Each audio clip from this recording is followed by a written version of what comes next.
Alors, bonjour à tous. Du coup, pour aujourd'hui, nous allons traiter justement le webinaire eFit, comment optimiser sa prise de masse. Donc, je ne suis pas seul, je suis accompagné de Ségolène, qui est responsable R&D et innovation au sein du laboratoire pour justement la marque de nutrition sportive eFit, et moi-même, Lucas Boulogne, en tant que chef de produit sport. Donc, pour suivre ce webinaire, aujourd'hui, on va traiter plusieurs points. Dans un premier temps, le muscle, par sa composition et son fonctionnement. Ensuite, nous verrons quels éléments permettent justement de favoriser la prise de masse, quelques recommandations, et on finira par une FAQ. Donc, dans un premier temps, ce sera le muscle et la composition, et je laisse la main à Ségolène. Bonjour à tous, je suis ravie d'être avec vous aujourd'hui pour vous expliquer comment optimiser sa prise de masse. Nous allons commencer par revoir la composition et le fonctionnement du muscle. Le muscle est un organe capable de se contracter et d'assurer le mouvement ou la résistance aux forces extérieures. Il est composé à 80% d'eau, à 17% de protéines, 1% de glycogène, c'est la forme de stockage du glucose dans les muscles, 1% de lipides et 1% de sels minéraux. Ce muscle reçoit via le sang entrant du dioxygène, du glucose et rejette dans le sang sortant du dioxyde de carbone, c'est-à-dire les déchets. Au cours d'un effort, le muscle va augmenter ses besoins en dioxygène et en glucose et il va y avoir une augmentation des échanges, ce qui va engendrer une augmentation de l'énergie libérée par le muscle pour son fonctionnement. Comment fonctionne la prise de masse ou hypertrophie musculaire ? L'hypertrophie musculaire correspond à un renforcement, à un grossissement de la reconstruction musculaire. Ce phénomène est engendré par les micro-lésions des fibres musculaires qui apparaissent lorsque vous réalisez une séance de musculation ou une activité physique de force consistant à soulever des charges. Pour faire face à cette dégradation, le muscle va entamer un processus de reconstruction, mais pour ce faire, il faut lui apporter les ressources dont il a besoin, à savoir des acides aminés. Les protéines vont vraiment booster la croissance des muscles et leur permettre de se reconstruire et de développer leur masse rapidement. Plusieurs paramètres peuvent influencer l'hypertrophie musculaire. La charge, qui doit être modérée à lourde. Le volume, il est préconisé de faire 8 à 10 séries par groupe musculaire par semaine, suivant l'objectif de développement, bien évidemment. Attention toutefois, si le volume de répétition est trop important, cela peut être nuisible à l'hypertrophie musculaire et provoquer une blessure. La fréquence, en général, on recommande 2 jours de repos avant un nouveau travail ciblé chez les hommes et 24 heures de repos chez les femmes. La récupération, 1 minute 30 à 2 minutes max pour rester dans une récupération partielle et maintenir une intensité et un stress important. On prend 1 minute de récup minimum en général. Ensuite, on a le choix des exercices. Il faut diversifier ces exercices. On peut rester sur les mêmes exercices pendant à peu près 1 mois, suivant l'adaptabilité à l'effort. Et enfin, gros facteur influençant l'hypertrophie, c'est bien sûr l'alimentation.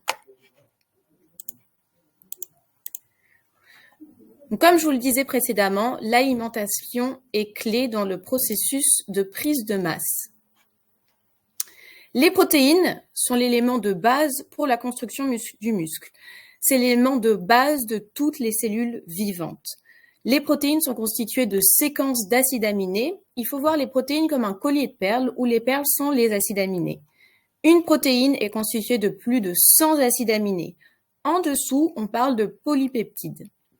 Les protéines vont permettre de réparer les micro-déchirures réalisées lors des entraînements et nous permettre de prendre en masse plus rapidement. La consommation de protéines va favoriser l'anabolisme qui correspond à la construction du muscle. Les protéines vont diffuser dans notre organisme via le sang sous la forme d'acides aminés libres et au sein du muscle, les protéines vont se retrouver sous la forme de colliers de perles, ce qui va favoriser la construction du muscle.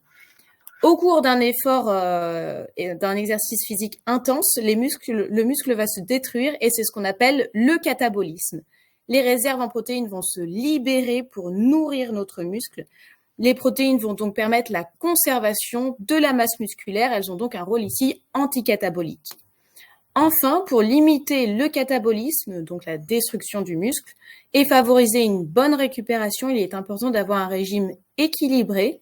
et d'apporter un supplément en protéines. Autre nutriment essentiel pour une prise de masse, ce sont les glucides. Ils sont la source principale d'énergie. Lorsqu'ils sont ingérés, ils sont stockés sous la forme de glycogène, c'est la molécule de stockage du glucose. Ce glycogène se retrouve à 80% dans le muscle, à 14% dans le foie et à 6% dans le sang. Les glucides soutiennent également le processus d'anabolisme musculaire qui assure la prise de masse. Il faut bien sûr privilégier des glucides à faible indice glycémique pour éviter les pics d'insuline. Il existe deux grands types de glucides, les glucides simples tels que le glucose et les glucides complexes comme les polysaccharides type amidon. Pour construire du muscle, il faut un surplus calorique, donc bien incorporer des glucides dans le régime alimentaire, mais attention, il ne faut pas en abuser pour limiter la prise de gras. Les glucides sont donc transformés en glucose au cours de la digestion. Le glucose va passer dans le sang et est alors utilisé comme carburant de l'organisme. Ce carburant va permettre aux sportifs d'avoir l'énergie nécessaire pour fournir un effort intense. À la suite de l'effort, il est aussi important d'avoir un apport en glucides pour reconstituer les stocks de glycogène mis à profit lors de l'activité. Vous l'aurez compris, les glucides sont importants avant l'effort, mais aussi après l'effort dans le cadre d'une prise de masse. Consommer des lipides en quantité suffisante est aussi indispensable pour pouvoir construire du muscle. Les sources lipidiques sont notamment importantes pour fournir à l'organisme des oméga 3 qui vont avoir un rôle anti-inflammatoire très important, surtout après une séance d'entraînement où le muscle a subi des dégâts avec des micro-inflammations. Les oméga 3 vont favoriser une bonne récupération. Et il existe trois grands types de lipides, les monoinsaturés et polyinsaturés, qui sont entre guillemets les bons lipides, et les saturés et trans, qui sont considérés comme des sources de moins bonne qualité. Les lipides ont pour rôle principal de stocker de l'énergie sous forme de triglycérides, présents notamment dans les tissus adipeux. Ils vont également avoir un rôle structural, dans ce cas, ils sont sous la forme de phospholipides, et ils entrent dans la composition de la membrane des cellules.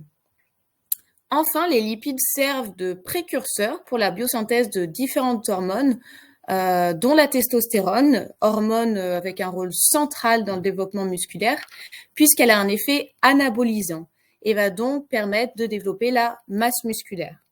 Il est donc important de manger des lipides pour avoir assez d'énergie et pour que notre corps fonctionne correctement. Vous savez maintenant que chaque nutriment est essentiel pour une bonne prise de masse. Afin de calculer vos besoins caloriques, vous devez d'abord calculer votre taux métabolique au repos. Pour cela, il existe la formule théorique de Mifflin-Saint-Georges, publiée en 1990 par 6 chercheurs américains, dont Mark Mifflin et Sachiko Saint-Georges. Ce calcul prend en compte l'âge, le poids, la taille et l'entraînement physique. Si on fait le calcul pour une femme de 25 ans avec un poids de 60 kg, mesurant 1,65 m et s'entraînant 2 heures par semaine, on arrive à une dépense énergétique au repos de 1345 calories et avec les entraînements sportifs, un besoin qui s'élève à 1700 kcal par jour. Dans le cadre d'une prise de masse, la répartition des macronutriments est la suivante. Les glucides doivent représenter 40 à 50% de l'apport calorique. Ce pourcentage dépend de l'entraînement quotidien. Si vous ne vous entraînez pas dans la journée, privilégiez un apport de glucides de 40%. Si vous vous entraînez, il faudra consommer 50% de glucides pour donner à vos muscles les ressources nécessaires pour leur bon fonctionnement. Néanmoins, il faut distinguer la quantité en glucides et la qualité des glucides. Et il est impératif de consommer de bons glucides pour éviter la prise de masse grasse. Une alimentation riche en glucides va augmenter les réserves de glycogène et les mettre à disposition de votre métabolisme qui aura ainsi l'énergie nécessaire pour stimuler vos muscles et leur permettre de bien se développer. Les protéines doivent représenter entre 33 et 40% et les lipides 10 à 17%. Si on prend l'exemple de la femme de 60 kg, il faudra qu'elle prenne par jour environ 120 g de protéines, 60 g de lipides et 180 g de glucides. Attention, ces ratios peuvent paraître faibles, mais il faut se rappeler que dans 100 g de bœuf haché, il y a seulement 25 g de protéines, par exemple. D'où l'intérêt de se supplémenter en complément pour avoir un bon apport en macronutriments pour favoriser une bonne récupération et éviter d'épuiser son organisme.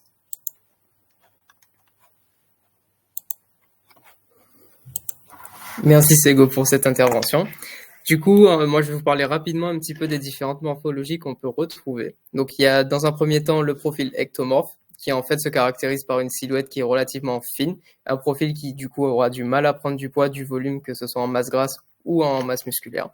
On aura également le mésomorphe, qui lui se situe vraiment entre les deux, où c'est un profil qui se caractérise par justement une personne qui a une base musculature, une base athlétique, et qui pourra justement changer, prendre du volume plus facilement en muscle, pardon. Et également l'endomorphe, qui du coup là c'est le profil le profil d'une personne qui a plus de facilité à prendre de la masse grasse, qui a une base ou en tout cas un profil déjà un peu plus gras, et du coup qui aura beaucoup plus de mal à perdre en masse grasse.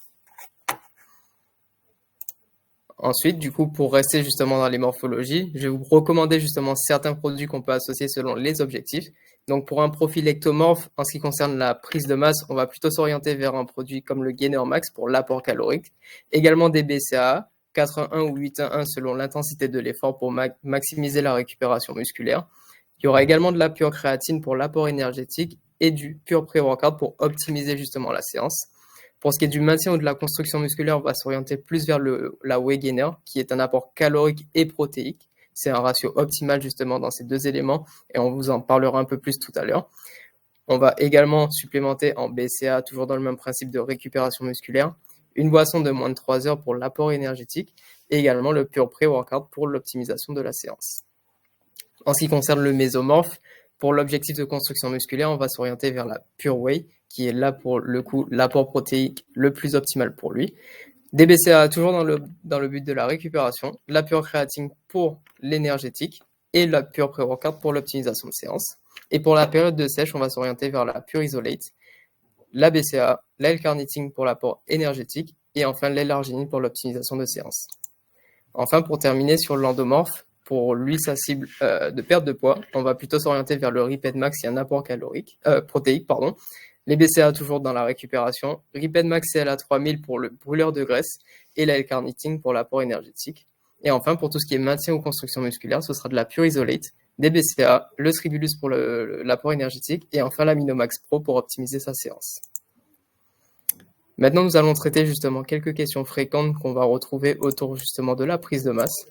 Alors, pour ce qui est des questions fréquentes, la première qu'on retrouve le plus, c'est sur combien de temps faut-il effectuer une prise de masse et faut-il obligatoirement manger 5 fois par jour? Merci Lucas pour cette question. La durée de la prise de masse dépend des objectifs de chacun. Tant que vous n'avez pas atteint vos objectifs, vous pouvez continuer votre prise de masse. En bodybuilding, ça peut durer 7 mois avec une compète 2 mois après. Il n'y a pas de temps établi, mais en général, on conseille 6 à 9 mois. On conseille cette prise de masse surtout l'hiver. Si on peut manger 5 fois par jour, il faut le faire. On aura un apport continu en protéines et en glucides tout au long de la journée. Et les protéines vont éviter le catabolisme. Si on manque de temps, comme la plupart des gens, il est difficile d'imposer 5 repas par jour. Dans ce cas-là, on préconise des collations avec du gainer, par exemple. Ou alors, on va manger 3 fois par jour, petit déjeuner, déjeuner et dîner, avec des valeurs constantes en macronutriments, comme cité précédemment. Et maintenant, quel type de glucides il faut privilégier justement pour une bonne prise de masse?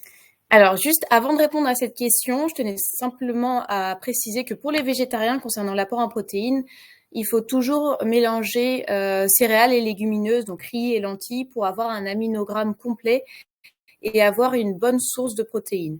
Concernant les glucides, il faut privilégier les glucides complexes qui vont diffuser tout au long de la journée dans le sang, comme le riz, les pâtes semi-complètes, avec un index glycémique assez bas pour éviter les pics de glycémie, mais il faut aussi apporter des glucides simples avant la séance pour avoir une énergie rapide lors de l'entraînement.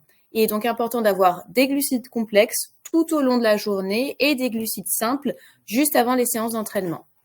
Maintenant, est-ce que les ectomorphes doivent-ils privilégier justement un apport glucidique en quantité? Alors, il existe différentes morphologies. Les mésomorphes qui prennent rapidement en muscle, les endomorphes qui ont des facilités à prendre du gras et prennent du poids rapidement, et les ectomorphes qui sont eux longilignes, ils brûlent des calories rapidement et ils ont donc du mal à prendre du poids. Cette classification est une base de travail, mais personne n'est à 100% ecto, méso ou endo. Cependant, pour les ectomorphes qui souhaitent prendre de la masse, on conseille d'augmenter l'apport glucidique, pas sur un seul repas, mais tout au long de la journée, car l'ectomorphe va assimiler très rapidement les glucides. C'est pour cela qu'il a besoin d'un apport constant de glucides tout au long de la journée. Maintenant, Sego, est-ce que tu peux nous parler justement de combien de temps va durer le catabolisme et comment l'éviter? Vaste question. Alors, la musculation est une activité catabolique. Lors des entraînements, on va déchirer nos fibres musculaires dans le but d'en construire d'autres.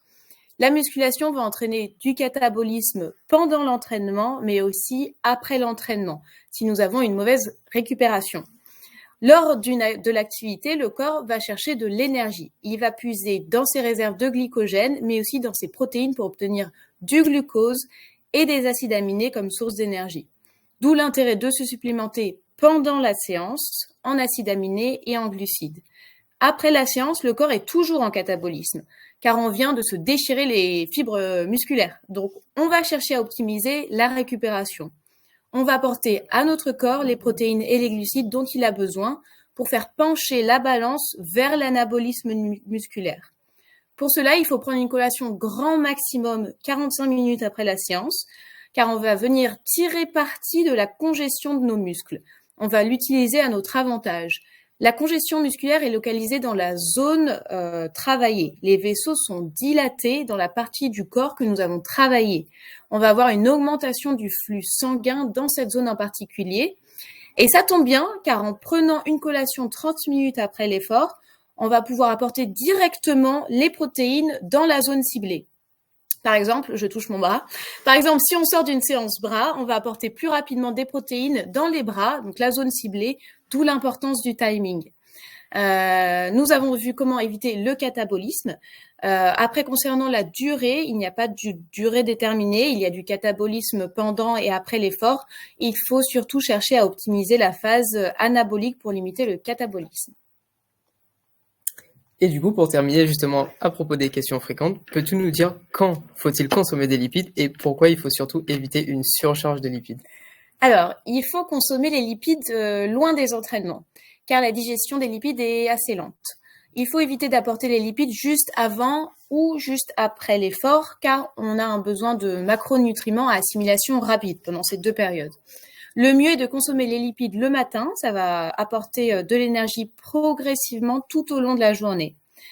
Par ailleurs, la supplémentation en oméga 3 va permettre de faire baisser le mauvais cholestérol et c'est intéressant pour ceux qui n'ont pas un apport en lipides de bonne qualité tous les jours. En effet, nous n'avons pas toujours l'opportunité de manger du saumon ou du thon ou du maquereau qui sont riches en oméga 3 tous les jours. D'ailleurs, il y en a de moins en moins dans notre alimentation car elle est de plus en plus transformée. On retrouve souvent davantage d'oméga 6 que d'oméga 3 et plus cette balance penche vers les oméga 6, plus ça devient inflammatoire dans le corps. Donc, il est important de consommer des oméga 3 pour établir cet équilibre. Très bien. Merci Sego pour la réponse à ces questions. Maintenant, je vais vous parler un petit peu des produits qu'on propose, notamment les Gainer Max et la Whey Gainer. Donc, dans un premier temps, le Gainer Max, il faut savoir que c'est une matrice de 6 sources glucidiques. À indice glycémique PAC, on va retrouver justement le fructose, l'avoine et la patate douce. Pour tout ce qui est indice glycémique élevé, on va retrouver la dextrose, l'amidon de maïs et la maltodextrine. Ça forme également deux sources de protéines, donc le concentrat de whey et la poudre de blanc d'œuf, avec une base justement en vitamines et en minéraux et un niamino complexe. Il faut savoir qu'un seul shaker de Gainer Max correspond à 217 kilocalories, ce qui est quand même relativement important. Ça correspond également à 72% de glucides, 17% de protéines. Également, on va retrouver de l'arginine justement pour la synthèse protéine, donc ça va permettre justement une augmentation de la force et une augmentation de la masse musculaire. Enfin, on retrouve également de la glutamine et de la taurine pour limiter la dégradation musculaire, pour justement favoriser la récupération. Ensuite, bien évidemment, la masse musculaire renforcée, il y aura forcément une augmentation de la fréquence des entraînements hebdomadaires, mais genre vraiment plus. Il faut prendre à peu près, je rajoute également le fait qu'il faut prendre à peu près 1 à 2 shakers par jour en collation entre les repas et après l'entraînement, comme Ségolène vous l'a dit. En ce qui concerne la Whey Gainer, Le deuxième produit qui concerne justement la partie gainer, on est sur 189 kilocalories par shaker. Il faut savoir que c'est un très bon apport optimisé entre les glucides et les protéines, qu'il est important à utiliser avant l'effort en collation. Un ectomorphe par exemple qui a besoin de manger des glucides, on peut lui dire de prendre un shaker de gainer avec une banane au lieu de manger 2 bananes avec des flocons d'avoine. Ça peut lui permettre justement, au lieu de manger beaucoup, ce qui peut être parfois contraignant d'un point de vue digestif et financier. Et la whey gainer, du coup, elle va intervenir justement pour être vraiment le plus adapté possible à son besoin. Il faut savoir qu'on a également la barre gainer eFit, qui est un apport calorique et complet, où on va justement avoir un apport protéiné et glucidique. Une barre correspond à 90 grammes, dans laquelle on va retrouver 25 grammes de protéines et 40 grammes de glucides. C'est donc une collation utilisée à la place du shaker pour son côté justement nomade. On va également retrouver d'autres produits tels que la Mega Whey, qui est en fait une association entre la Pure Whey et la Pure Isolate, avec un taux de protéines qui est plus élevé et qui est forcément riche en protéines, avec une source justement de glucides à apporter en supplément. Donc voilà, ça c'est ce qui concerne justement les produits. Si vous avez des questions, n'hésitez pas à les écrire à l'adresse suivante, donc ifit@ea-du6pharma.com. On prendra tout le temps d'y répondre.